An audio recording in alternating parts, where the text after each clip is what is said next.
Hi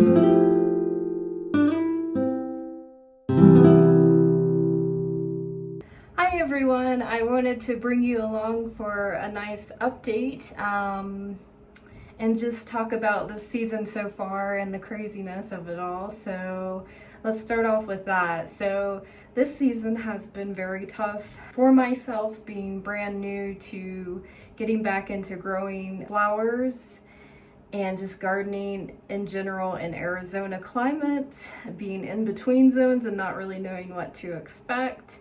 You saw in one of my videos how I talked about the heat wave, and I was anticipating that to be maybe about a week or so, and it really ended up extending into 3 weeks or more. So that delayed my progress of getting plants outside.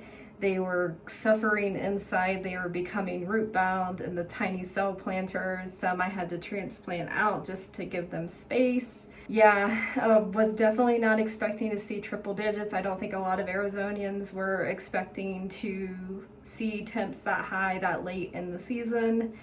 And now it feels like we're getting a little bit back to normal, to where the temps should be. But I am still nervous that I may have missed some of those windows.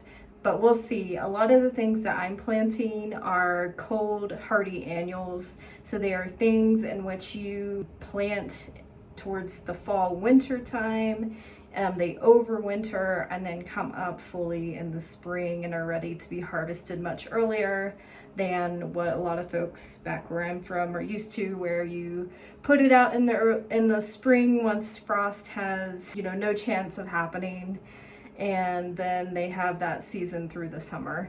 Unfortunately, out here we go from mild temps in early spring, late winter, and then by April, May, we're shooting up into the 80s and 90s, and those are not good for cold, hardy annuals. As you can see, I still have some things behind me, and there's another reason to that today. So on one spectrum, we had the outrageously extreme heat wave that came through, and tonight we have a freeze warning. So it's kind of like we just can't win the season. I'm not worried though, because like I said, I am planting cold hardy annuals. Those are meant to be planted in cold types of environments, and so the freeze frost should not affect them as long as the transplants have kind of dug in a little bit, which some may have, some may have not. We'll see. And so that's kind of where we're at. There's the crazy temps and things. The freeze warning is thankfully just for tonight, and so the only thing I'm worried about is we have a pepper plant and some tomato plants out there, and those can't take that. So I do have frost cloth. That is something that I planned for weeks ago to have, so I can cover my crops and things out once we hit that. And it's so strange out here in the desert. I'm so used to back home in Ohio where, if we're in the 70s, we know our lows at night are probably going to be in the 50s or 40s, and here it's like your high is 90 and your low is 30. So it's really intense. So it's all been a learning process, that is for sure. I'm not letting that disparage me in any ways. I'm actually really excited to learn this, and it's a bit of a challenge, and I like challenges sometimes, especially when it comes to this stuff, because it allows me to learn more coping mechanisms. And by coping mechanisms, I mean for how to handle the extreme temps and extreme environments. I like having that knowledge. Just kind of knowing where our weather patterns are going in the future. I think it's going to be very helpful and resourceful to have that type of knowledge and ways to do things. And so anyways, before the frost warning, we also have winds today, high winds, which are not good, mostly for larger plants. Mine are all pretty small transplants, so I'm not too worried. Now, if I had snapdragons out there, if I had sunflowers or zinnias or something that were up to full scale, I'd be very concerned that they were going to pretty much be fallen over from the winds. Right now, I don't have much out there, so it's not a big deal, but that is what is bringing the temps down, unfortunately. Before all of that, I did go out this morning to shoot some footage of just around the garden so you can see what I've planted, what I've put some focus into. I'm getting some of those transplants out there that you've seen a lot of footage for inside of here and all that fun stuff. I do have things outside still, hardening off in these crazy winds. I know that's not ideal for the average flower farmer. It's just some dianthus and pretty well established. It's pretty strong rooted. Now I did have to bring my snaps in because they were already starting to droop from the winds, and so I'll actually show you. So I had to bring these guys in. As you can see, these guys are all tangled around themselves, but they were just fully drooped this morning when I brought them in. This guy's kind of drooping too a little bit. These guys really need to go out. It's unfortunate when they start to get these bends and curves and they're trying to reach for sunlight and other things, and that's just not good. And it's not good quality. Say if I were to try to wholesale these out to a florist, they wouldn't want those. So anyways, to be honest, I don't even know if this variety is gonna make it through this winter. I will admit I wasn't very diligent in researching snapdragons. I thought they were all the same, and to come to realize that some are frost hardy, some are not. We're gonna see what happens with these, but I'm not holding my breath. But anyways, I wanted to just give you a quick update and kind of talk about the season thus far and what's been happening, the frustrations and all that stuff. I want to show you progress outside in the garden. I'm really excited. I'm not only thinking about this property that we have, but I'm also thinking ahead, which I have a lot of exciting things in store for this property after looking at what I've done so far. Clearly, I know I'm not going to have enough space in the beds that I've bought, so I'm going to be extending those beds out onto ground beds, mounded beds, and so I can have much more flowers and stuff to be able to plant. But on top of that, I've also been trying to pick my brain and think about out on our own land. Our property has really beautiful soil out there, and so I'm actually really excited and thinking about the possibilities of getting that set up to start growing possible drought tolerant crops out there that I think might be, a little bit more easier to maintain.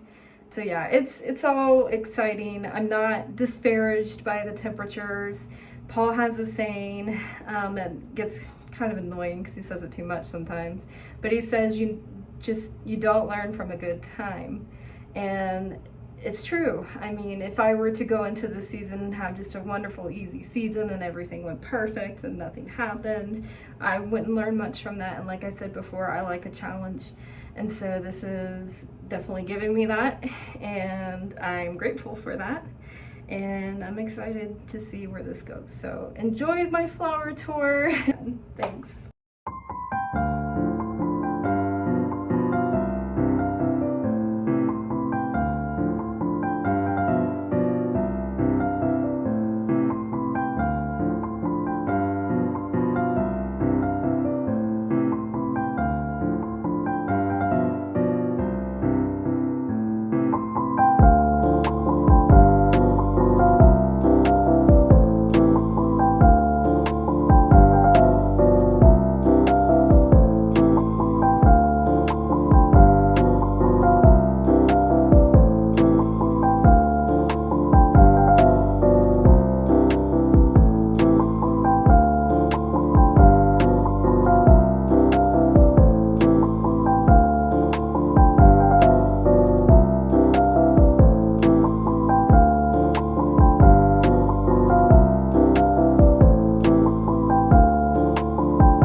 Thanks for joining me on this brief garden tour, my friends. I'll see you next time. Take care.